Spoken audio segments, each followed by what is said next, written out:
Bonjour à tous et merci de nous avoir rejoints pour ce webinaire de présentation de la solution Remedy Labs, qu'on définit comme une innovation thérapeutique dans la prise en charge de la douleur chronique. Alors pour certains, vous nous avez déjà peut-être rencontrés. On va faire un rapide point de présentation. Donc pour ma part, je suis David Crousier, fondateur et directeur général de Remedy. Et on va parler de l'histoire de Remedy et puis de cette grande période pour nous aujourd'hui qui traduit quasiment 9 ans d'activité, 9 ans qui ont été répartis entre du développement technologique, de la recherche clinique, des validations cliniques et qui nous amène aujourd'hui à pouvoir vous présenter la solution Remedy et notre nouvelle offre médicale. Dans le déroulé de ce webinaire, on va faire cette présentation et puis après, vous pourrez poser toutes les questions. Vous pouvez même poser vos questions au fur et à mesure. Je répondrai à la fin. Donc, pour poser ces questions, vous avez dans le panneau de la webconférence le petit icône Q&A en bas à droite pour poser vos interrogations. Pour recommencer, donc pour commencer cette présentation, on va revenir sur l'historique qui a amené au développement de la solution Remedy, mais aussi de l'aventure Remedy en tant qu'entreprise. Et peut-être certains d'entre vous le savez déjà, mais Remedy est issu de la recherche militaire et entre autres du centre de recherche du service de santé des armées, pour lequel j'ai travaillé pendant une quinzaine d'années et où nous avions été interrogés sur l'efficacité et l'innocuité d'une arme de dispersion de foule qui s'appelle l'Active Denial System. Et quel est le point commun entre cette arme de dispersion de foule et Remedy? C'est que cette arme utilise ces fameuses ondes millimétriques qui sont la base de la solution Remedy, et non pas à cette époque pour essayer de soulager des personnes de la douleur, mais au contraire, pour provoquer une sensation intense de brûlure afin de disperser des foules. Mais la base technologique est bien ces ondes millimétriques. Et qu'est-ce qu'on a pu découvrir au travers de ces ondes millimétriques? Donc les ondes millimétriques, qu'est-ce que c'est d'abord? Les ondes millimétriques, c'est un rayonnement électromagnétique de très haute fréquence. Quand on parle de très haute fréquence, on parle de 61 GHz. Et la spécificité d'un rayonnement électromagnétique, c'est que plus la fréquence va augmenter, moins le rayonnement va pénétrer dans l'organisme. À 61 GHz, la pénétration est de l'ordre de 0,5 mm. Qu'est-ce que ça veut dire d'un point de vue physiologique? Ça veut dire que l'ensemble de l'énergie transportée par le rayonnement millimétrique va être absorbée par les 0,5 premiers millimètres de la peau. Et dans ces 0,5 mm, on va retrouver les terminaisons nerveuses sous-cutanées. Et là, on voit tout de suite ce qui va se passer pour une arme de dispersion de foule. Qu'est-ce que ça veut dire? Ça veut dire que quand on a beaucoup d'énergie, l'énergie est suffisante pour entraîner une perception de douleur forte par l'organisme, mais ce qu'on a pu redécouvrir dans ces travaux, c'est que si on utilisait une énergie beaucoup moins importante, à peine perceptible, on va entraîner une augmentation des stimulations périphériques. Et cette augmentation de stimulation périphérique est bien connue pour avoir un effet de neuromodulation centrale, entre autres à travers la sécrétion d'endorphines intracérébrales. C'est un point important, c'est la sécrétion d'endorphines intracérébrales qui va augmenter, ce qui veut dire que l'effet bénéfique est indépendant du site de stimulation. Et c'est pour ça que Remedy utilise aujourd'hui un bracelet pour stimuler une forte densité de terminaisons nerveuses à l'intérieur du poignet. Alors, ces travaux qu'on a redécouverts au sein du service de santé des armées étaient déjà en partie connus. Et le mécanisme d'action en tant que tel de cette stimulation de la sécrétion d'endorphine avait été largement exploré sur modèle animal. On a bien montré chez l'animal, dans des protocoles double aveugle versus placebo, qu'on avait cette augmentation de la sécrétion d'endorphine. Cette augmentation, elle est d'ailleurs de l'ordre de 150 à 200%. La suite a également montré que cet effet de neuromodulation centrale, on pouvait l'observer chez l'humain. Et cette observation a été faite chez des volontaires sains pour lesquels on observait un décalage de la perception des seuils douloureux.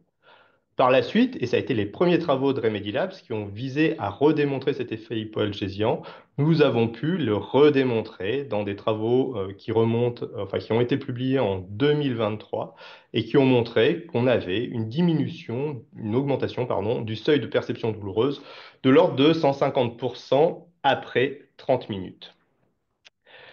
Et à cette époque, on n'était pas encore particulièrement dans l'axe de la douleur, mais on avait pris connaissance en tout cas, on avait pu constater que si on pensait en tout cas, que si on avait une augmentation de la sécrétion d'endorphine, on pourrait avoir une action certaine sur la douleur. Alors la douleur, vous le savez mieux que moi, c'est un énorme sujet de santé publique. En France, les chiffres parlent de 12 millions de patients qui restent douloureux, qui sont douloureux chroniques. 70% ne trouvent pas leur traitement actuel suffisamment efficace. Et ce qu'on peut voir aussi dans l'organisation de la prise en charge de ces patients douloureux, c'est que finalement, l'accès à des centres spécialisés de la prise en charge de la douleur sont très compliqués parce qu'on parle de 3% des patients ayant réellement accès au centre de la douleur. Mais la douleur, bah, c'est plus que ça, on va dire la nociception, que le sentiment d'être douloureux. Associé à cette douleur, on va souvent trouver des symptômes associés qui vont significativement impacter de façon négative la qualité de vie, comme les problèmes de sommeil, mais aussi les troubles anxieux et dépressifs. Au-delà de tout ça, et bien entendu de l'aspect personnel, la douleur est aussi un enjeu de santé publique parce qu'on considère que c'est quand même 15 jours d'arrêt maladie par an pour les patients douloureux avec un coût colossal pour la société. Et c'est face à ce constat, finalement, d'un côté, on avait une solution qui permettait d'augmenter la sécrétion d'endorphine, de l'autre, on voyait quand même un besoin important de, auprès des patients d'apporter des nouvelles solutions qu'avec mes associés, cofondateurs de Remedy, on a décidé de lancer en 2016 la société Remedy. Alors, nous étions particulièrement naïfs dans les sujets de prise en charge de la douleur, ce qui nous a amené très rapidement à nous rapprocher des spécialistes, que ce soit à travers les centres de la douleur, et tout particulièrement celui de Grenoble, dont nous sommes originaires, mais aussi d'autres spécialistes comme les rhumatologues. Et quand on est arrivé donc avec notre idée de stimuler la sécrétion d'endorphine pour aider les patients douloureux chroniques, les centres de la douleur et les spécialistes nous ont quand même avancé deux points essentiels à explorer en priorité. La première chose, c'était que comme toute solution aujourd'hui sur le terrain de la prise en charge de la douleur, il était important de comprendre ce qu'était la douleur et que la douleur était mixte, elle était variée et qu'elle n'était pas un espèce de tout homogène et qu'il était essentiel d'identifier quel type de douleur nous allions adresser et en apporter la preuve scientifique. Donc, nous nous sommes lancés dans un long chemin de démonstration et vaste chemin de démonstration clinique afin d'identifier quel type de douleur nous allions pouvoir adresser.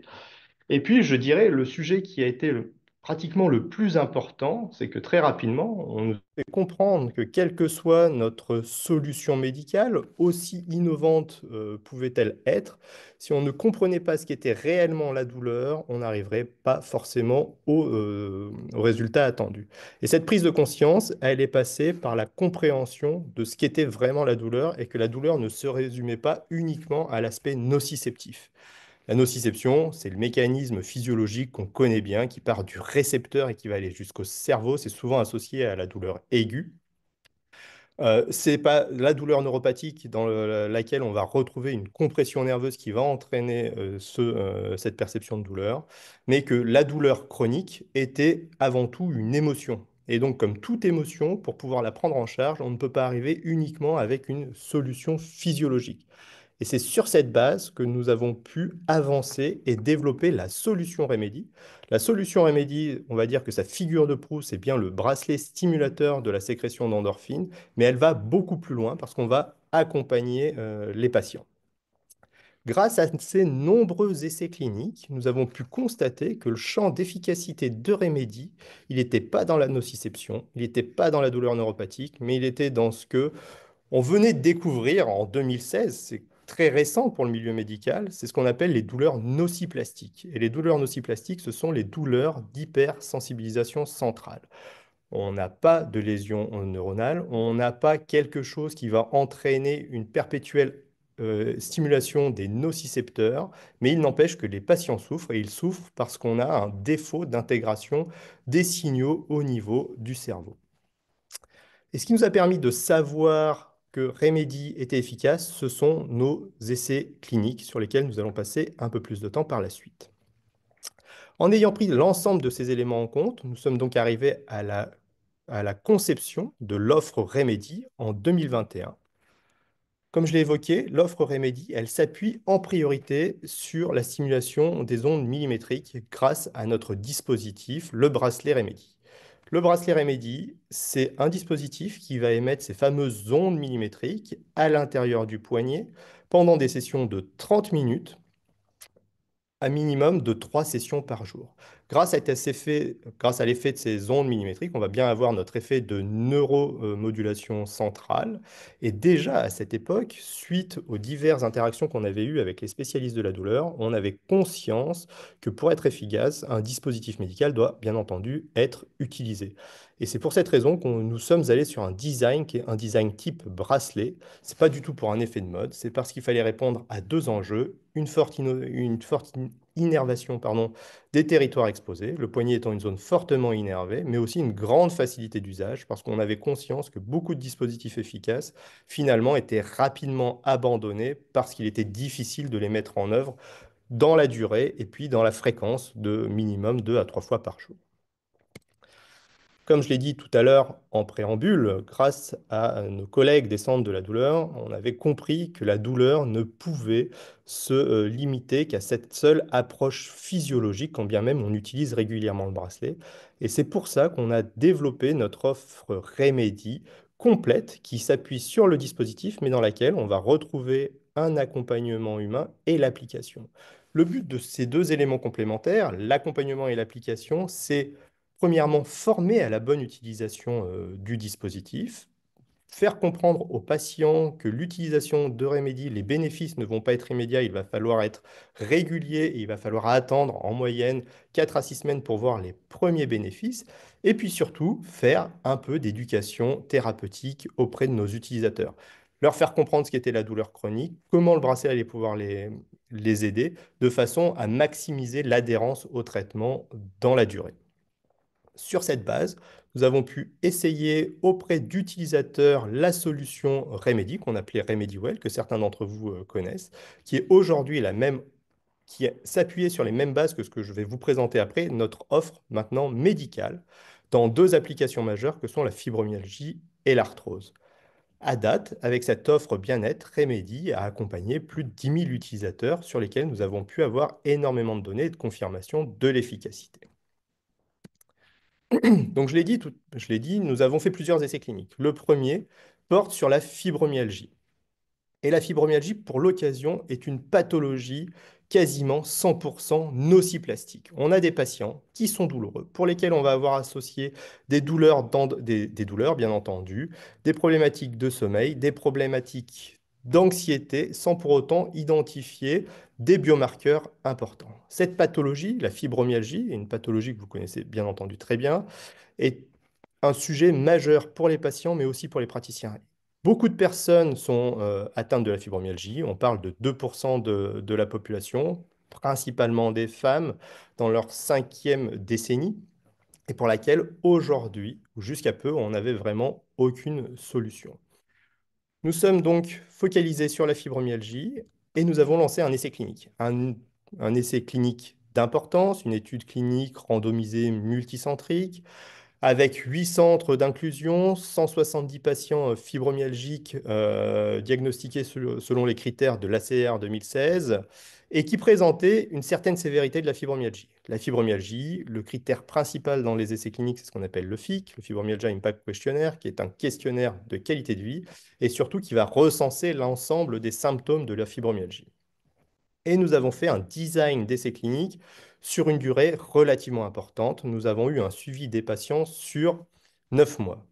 Et les conclusions de cet essai clinique, qui sont aujourd'hui publiées dans une revue médicale qui s'appelle Médecine, ont pu montrer que nous avions 6 patients sur 10 qui étaient répondeurs au traitement Remedy. Un patient répondeur est un patient qui va avoir une diminution de son score FIC supérieure à 14%. Et chez ces patients répondeurs, une fois qu'on sait que si les patients sont répondeurs ou non répondeurs, on avait une baisse de ce score FIC de moins 38%, quasiment 40%, qui est un score relativement, pour pas dire très important. Autre point important qu'on a pu apprendre grâce à cet essai clinique, c'est une excellente stabilité des résultats dans le temps. Comme vous pouvez le voir sur le graphique, on a deux courbes, un groupe qui a commencé en violet l'utilisation du dispositif dès l'inclusion, un groupe qui va attendre 3 mois, et on va voir que à 3 mois ou à 6 mois, les résultats sont très proches, que ce soit pour le groupe immédiat ou pour le groupe solution différée. Au-delà de cet effet sur le FIC, nous avons pu démontrer que, quel que soit le symptôme adressé, la plupart de ces symptômes s'amélioraient de façon statistiquement significative et importante. Amélioration du sommeil, amélioration de la fatigue, amélioration de la douleur et amélioration de l'humeur à travers l'anxiété et la dépression.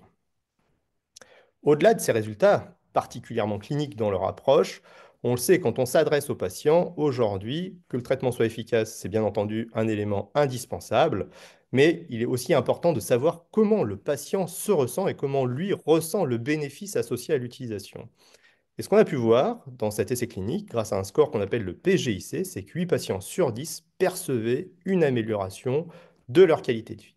Donc on peut le dire, on a des résultats très qualitatifs, très intéressants sur cette pathologie pour laquelle jusque-là, on a très peu de moyens. On se rappelle la recommandation de base pour les patients fibromyalgiques, c'est la lutte contre la sédentarité et la remise à l'activité physique. On a quelques molécules, mais aucune de ces molécules n'a d'ailleurs une AMM dédiée spécifiquement à la fibromyalgie.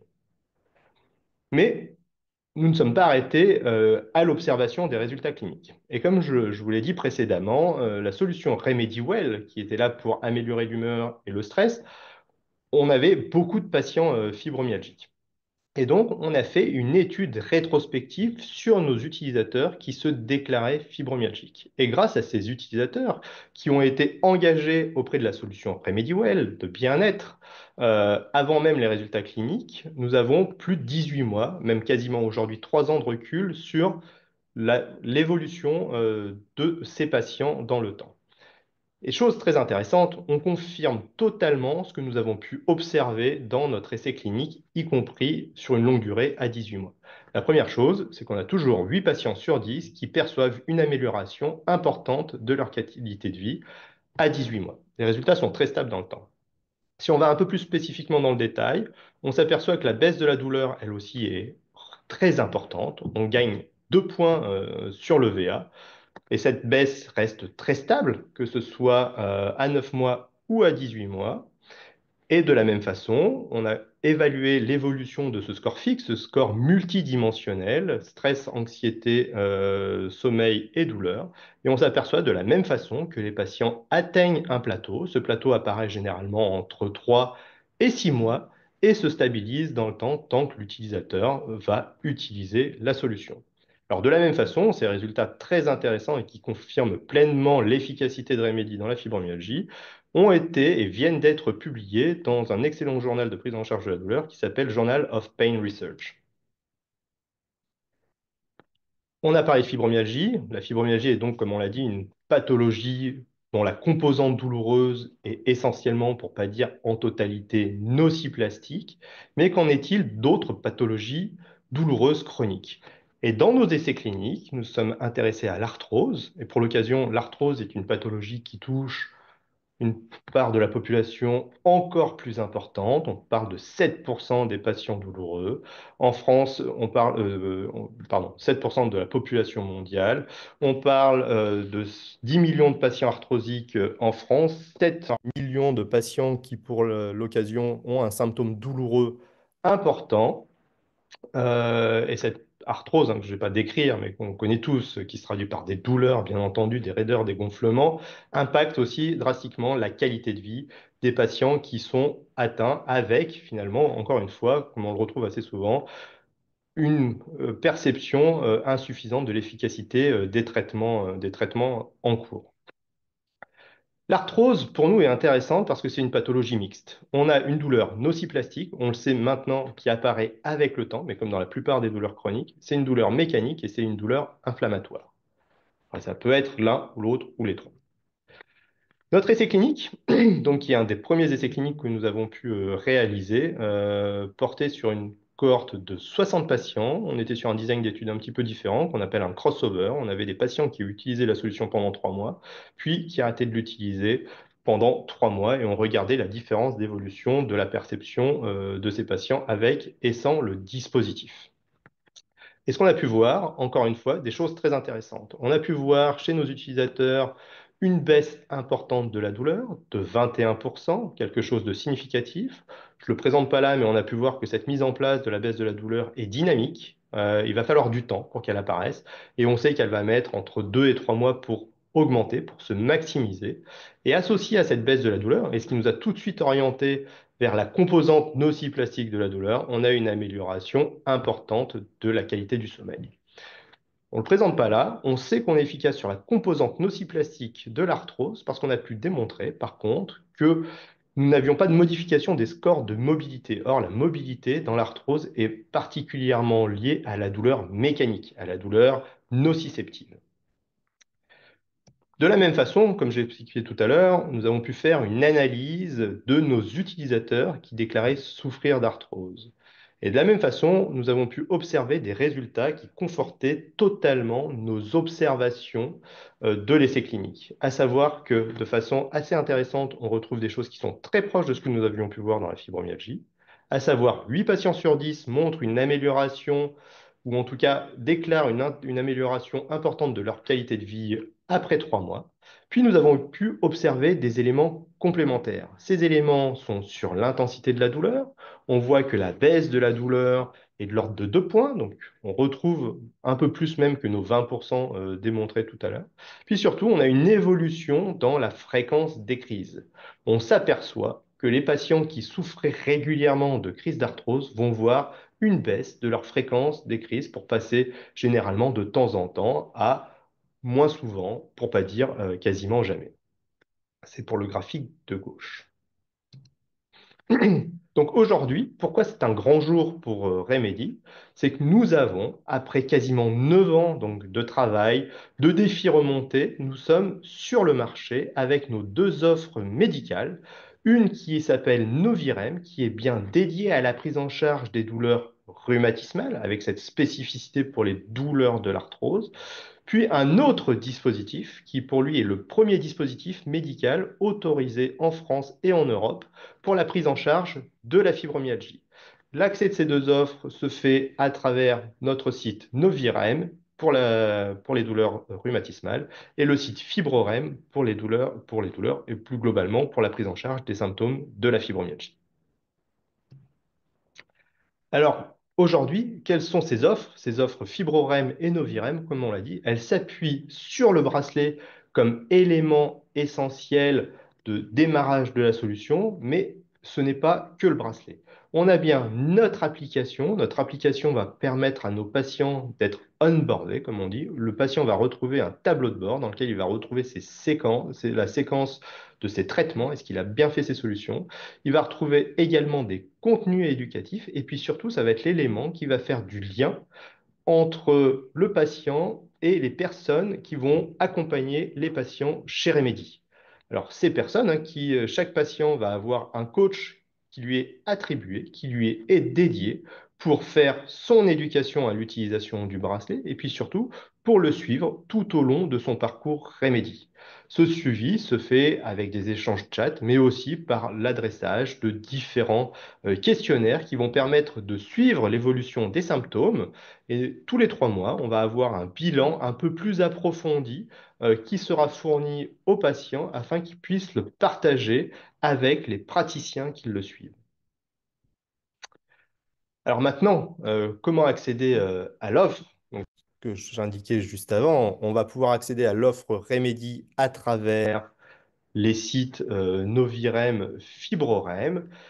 Nous sommes sur un modèle d'abonnement. On ne vend pas le dispositif. Cet abonnement est un abonnement à 49,90 € que le patient pourra arrêter à tout moment. Il n'y a pas d'engagement dans la durée. Si le patient souhaite arrêter, au bout d'un mois, il peut. S'il veut continuer 6 mois, un an, il continuera le temps qu'il pensera nécessaire. De façon très pratique, on a à droite le parcours patient. Donc, comment on fait pour adresser un patient? On va l'orienter vers un des sites, puis après, le patient va être autonome dans la création du compte, dans le choix de la taille du dispositif. On va lui demander de télécharger l'application, il va recevoir le bracelet, puis par la suite, on va avoir un rendez-vous téléphonique qui sera pris avec le coach Remedy, justement pour initier le début du parcours du patient dans son aventure Remedy. En parallèle, pour les personnes qui connaissaient RemedyWell, donc la solution bien-être, alors il faut savoir que les patients n'ont plus accès à cette solution. Remedy a complètement maintenant transformé son approche. La solution RemedyWell était là pour nous aider à mieux développer la solution médicale. Aujourd'hui, Remedy est donc un dispositif marqué dispositif médical de catégorie 2A. Nous sommes sur le marché avec cette offre Novirem et Fibrorem directement accessible.